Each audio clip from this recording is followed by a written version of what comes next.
नमस्कार, आप देख रहे हैं एनबीसी 24। आपके साथ मैं हूं दिव्या। बिहार की राजनीति फिर एक बार ऐसे मोड़ पर खड़ी है जहां मुख्यमंत्री पद का चेहरा तय करने को लेकर न केवल असमंजस है बल्कि ये मुद्दा राजनीतिक रणनीति का मुख्य बिंदु बन चुका है। साल 2025 के विधानसभा चुनाव की तैयारी में जुटे दोनों प्रमुख गठबंधन एनडीए और महागठबंधन अब तक ये तय नहीं कर पाए हैं कि वे किस चेहरे को जनता के सामने पेश करेंगे। इस अनिश्चितता ने राजनीतिक विश्लेषकों, कार्यकर्ताओं और आम मतदाताओं के बीच सवाल खड़े कर दिए हैं कि क्या बिहार विधानसभा का चुनाव किसी सीएम फेस के बिना ही लड़ा जाएगा। अब यह सवाल इसलिए भी बढ़ गया है क्योंकि एक ओर जहां एनडीए में नीतीश कुमार जैसे अनुभवी नेता की मौजूदगी है, तो दूसरी ओर महागठबंधन में तेजस्वी यादव जैसे युवा और ऊर्जावान नेता की भूमिका बनी हुई है। फिर भी दोनों ही गठबंधन में इस मुद्दे पर स्पष्टता का अभाव दिखाई देता है। आइए विस्तार से जानते हैं कि आखिर बिहार में सीएम फेस को लेकर इतना असमंजस क्यों है। एनडीए में नीतीश कुमार सबसे पुराने और अनुभवी चेहरे में से एक है। वे कई बार मुख्यमंत्री रह चुके हैं और बिहार की राजनीति में एक स्थिरता का प्रतीक माने जाते हैं। लेकिन इस बार जब प्रधानमंत्री नरेंद्र मोदी बिहार के शाहाबाद दौरे पर आए तो उन्होंने नीतीश कुमार को केवल लोकप्रिय मुख्यमंत्री कहकर संबोधित किया। उन्होंने स्पष्ट रूप से ये नहीं कहा कि आगामी विधानसभा चुनाव नीतीश कुमार के नेतृत्व में ही लड़ा जाएगा। यही नहीं, इससे पहले भी एक कार्यक्रम में प्रधानमंत्री मोदी ने नीतीश कुमार को लाडला कहा था, लेकिन सीएम फेस के रूप में पुष्टि नहीं की। भाजपा के इस रुख ने यह संदेह पैदा कर दिया कि क्या भाजपा एक बार फिर वही रणनीति अपनाएगी जो उसने महाराष्ट्र में उद्धव ठाकरे के साथ की थी। हालांकि इस बीच केंद्रीय गृह मंत्री अमित शाह ने एक बयान देकर स्थिरता को स्पष्ट करने की कोशिश की। उन्होंने कहा कि कोई संशय नहीं है, एनडीए आगामी चुनाव नीतीश कुमार के नेतृत्व में ही लड़ेगा, मगर इसके बावजूद जेडीयू के अंदरूनी हलकों में इस बात को लेकर तनाव अभी भी बना हुआ है। अब समझते हैं कि आखिर भाजपा सोच क्या रही है। दरअसल भाजपा की रणनीति यही रही है कि वो क्षेत्रीय दलों के सहारे सत्ता में आए और बाद में अपनी स्थिति मजबूत कर उन्हें किनारे कर दे। महाराष्ट्र में यही हुआ, जब बिहार को लेकर यही आशंका भी जताई जा रही है। अगर हाल के सालों की बात करें तो नीतीश कुमार ने कई बार पाला बदला, एनडीए से महागठबंधन फिर वापस एनडीए में। यह स्थिति भाजपा के लिए चिंता का कारण बन सकती है क्योंकि ऐसे नेता के नेतृत्व में चुनाव लड़ना जोखिमपूर्ण हो सकता है। वैसे नीतीश कुमार अभी भी बिहार के ग्रामीण क्षेत्रों में खासे लोकप्रिय है, लेकिन भाजपा अपनी अगुवाई खुद करना चाहती है, जिससे अंदरूनी टकराव बना हुआ है।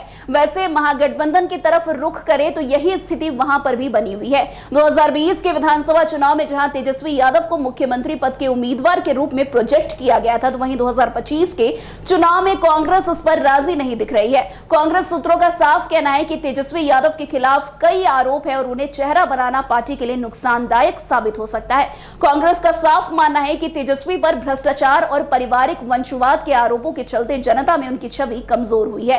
कांग्रेस बिहार में अपनी खोई हुई जमीन वापस चाहती है। यही अगर तेजस्वी को चेहरा मानती तो उसे फिर से एक जूनियर पार्टनर की भूमिका में रहना पड़ेगा।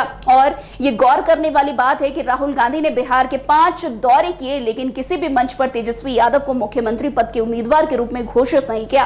इससे कांग्रेस की मंशा साफ झलकती है। हाल ही में राजद कार्यक्रम में महागठबंधन की बैठक हुई जो कांग्रेस की पहल से ही आयोजित की गई थी। इसमें तेजस्वी यादव को स्टेट कोऑर्डिनेशन कमेटी का कन्वीनर घोषित कर दिया गया। राजद को उम्मीद थी कि इस बैठक में सीटों के बंटवारे और सीएम फेस पर अंतिम निर्णय होगा, लेकिन हुआ इसका बिल्कुल उलट।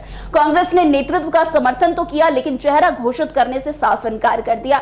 इस स्थिति ने राजद के भीतर के असंतोष को पैदा कर दिया। उन्हें लगने लगा कि कांग्रेस जानबूझकर समय खींच रही है और मुख्यमंत्री पद के मुद्दे पर कोई ठोस निर्णय नहीं लेना चाहती।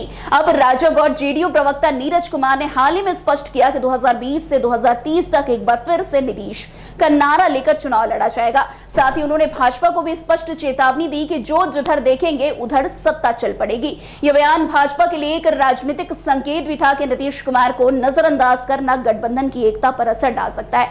दूसरी तरफ महागठबंधन की स्थिति अभी तक स्पष्ट नहीं हो पाई है। राजद और कांग्रेस के बीच नेतृत्व को लेकर चल रही खींचतान ने महागठबंधन की तैयारी को धीमा कर दिया है। ऐसे में यदि समय रहते कोई ठोस रणनीति नहीं बनती है तो उसका फायदा प्रत्यक्ष रूप से एनडीए को मिल जाता है। खैर, अब देखना होगा कि अब ये सबसे बड़ा सवाल है कि क्या बिहार की जनता मुख्यमंत्री के चेहरे के आधार पर वोट करती है?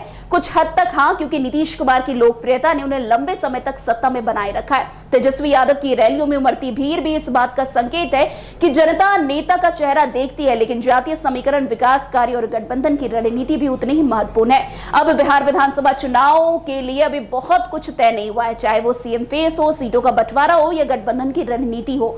दोनों प्रमुख धड़े किसी नतीजे पर नहीं पहुंचे। अब देखना दिलचस्प होगा कि आने वाले दिनों में महागठबंधन या एनडीए कौन से मुख्यमंत्री चेहरे को लेकर अपना फैसला, एक क्लियर फैसला सुनाती है। तो आज की इस खबर में बस इतना ही। अन्य खबरों में हमारे साथ ऐसे आगे बने रहे और देखते रहिए। तब तक के लिए NBC 24। धन्यवाद।